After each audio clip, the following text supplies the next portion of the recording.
The M14 battle rifle replaced 4 weapons at once, then got replaced itself faster than any American service rifle ever.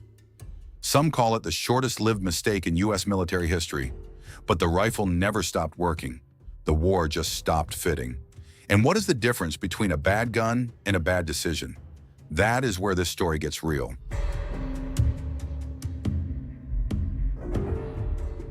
The rifle that was supposed to do it all, $143 million on one gun, replaced in under 10 years. Some call the M14 the biggest mistake in U.S. military history. Others say the rifle was fine, and the people who picked it were the real problem. By the end of this, you can decide for yourself. So what happened? The Army was using 4 different weapons: M1 Garand, M1 Carbine, M3 submachine gun, bar for automatic fire. 4 guns means 4 sets of parts, 4 training programs. Someone said build one rifle that handles all 4 jobs. Less gear, less cost, less headaches. But when did one tool ever handle 4 jobs? Well, your phone has a camera, but nobody's hiring it for a wedding shoot. When you force one thing to cover too many roles, it gets average at best. The Army ignored that. The budget was locked in, factories were set. On paper, the rifle looked perfect. Off paper, a whole different story.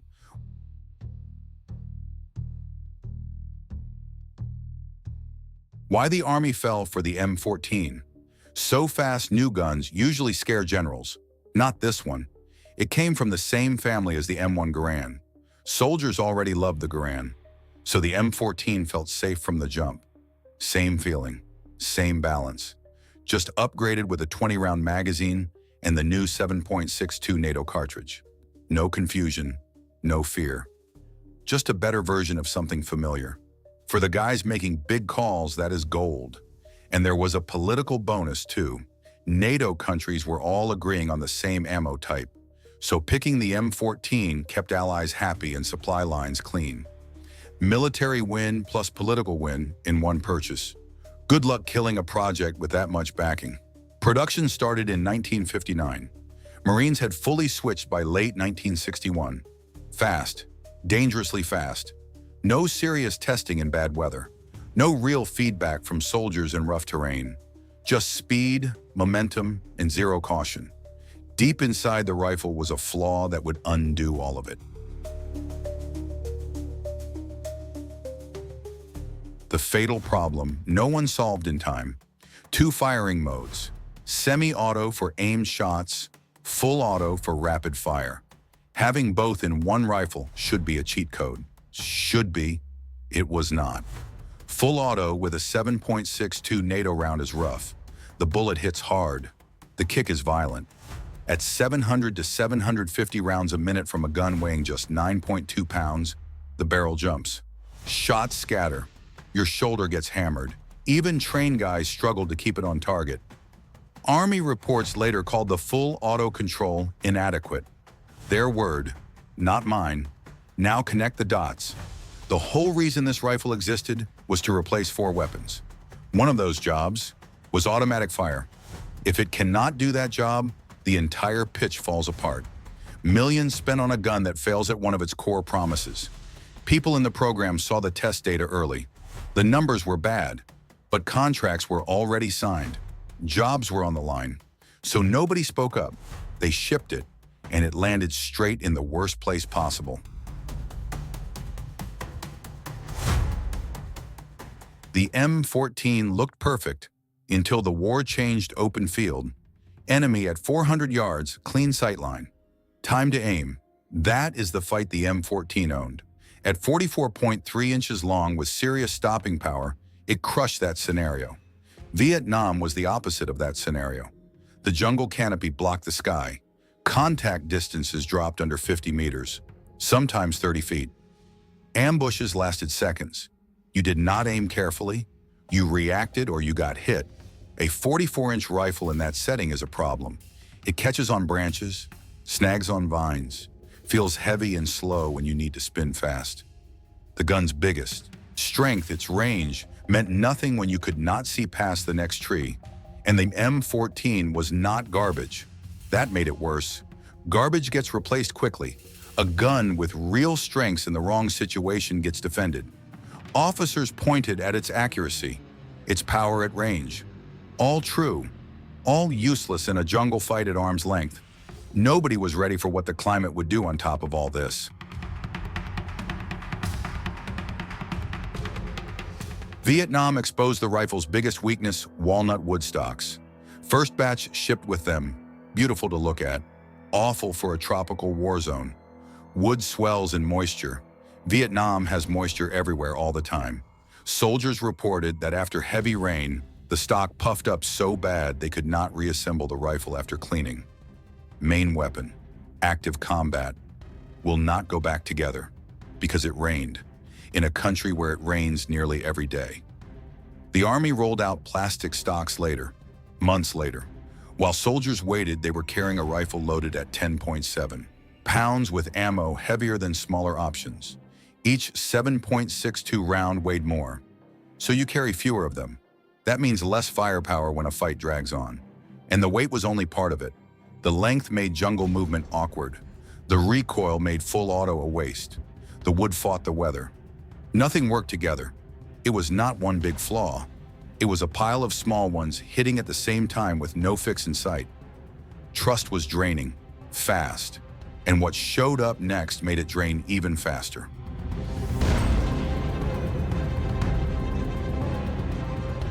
Why soldiers started losing faith in it. Forget the caliber debate for a minute.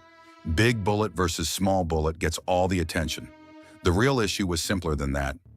Weight, close to 11 pounds loaded, then add magazines, add each heavy round stacking up across a full combat kit.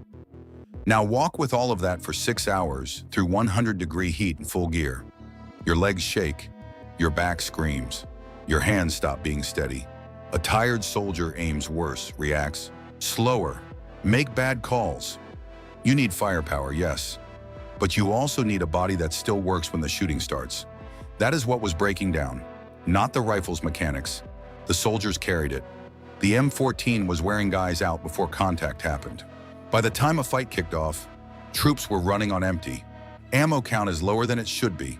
Muscles gone. Patience with the weapon finished. Nobody made a speech about it. Nobody filed a formal complaint. Faith just leaked out quietly, patrol after patrol, week after week, until a totally different weapon walked through the door and blew the conversation wide open. Then a smaller rifle changed everything. Black plastic. 6.5 pounds. Fires a small 5.56 millimeter round. In 1965, old-school soldiers looked at the AR-15 and laughed. Next to the steel and walnut M14, it looked fake. Officers dismissed it without even testing it. Then the field reports came back. Lighter body meant troops carried nearly double the ammo. Soft kicks kept rapid shots accurate. The short frame moved through brush without snagging on anything. The AR-15, later named the M16, was not just another option. It directly fixed each problem coming back from the front lines. Less weight on the body, faster target pickup, more rounds per patrol, tighter control in close quarters. Once soldiers in real combat started choosing it over the M14, the debate ended. Not in a meeting room, not on a memo. In the mud, where it counts, the guys getting shot at pick the lighter gun. That is the only vote that matters, and the numbers about to come out would make the M14's fall official.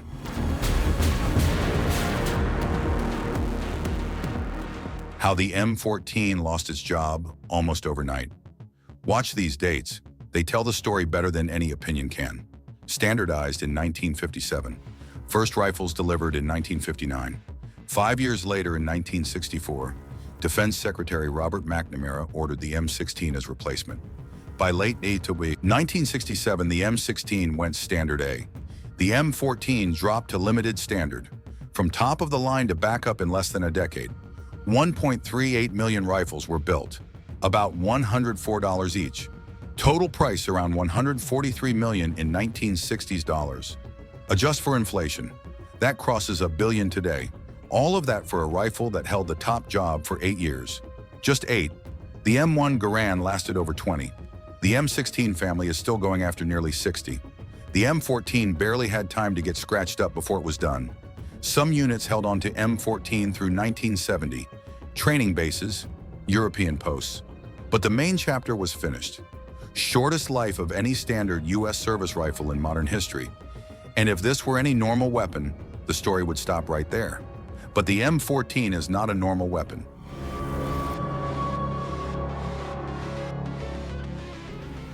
Was it the wrong rifle or the wrong military decision? On open ground at long range, the M14 delivered. Hard-hitting, accurate, dependable. Soldiers in those conditions had real respect for it. That part was never fake. The gun did not fail. The planning failed. The Army built a weapon shaped by Korean War thinking.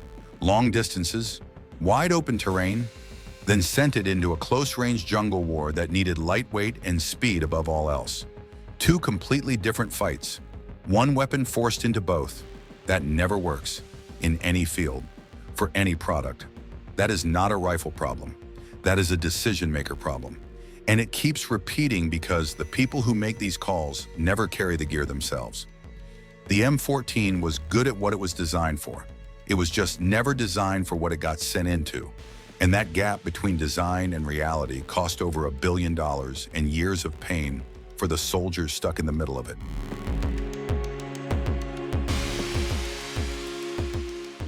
The rifle that failed fast but never truly died. 8 years as America's main rifle. Then decades of comebacks nobody predicted. Thousands became M21 sniper platforms.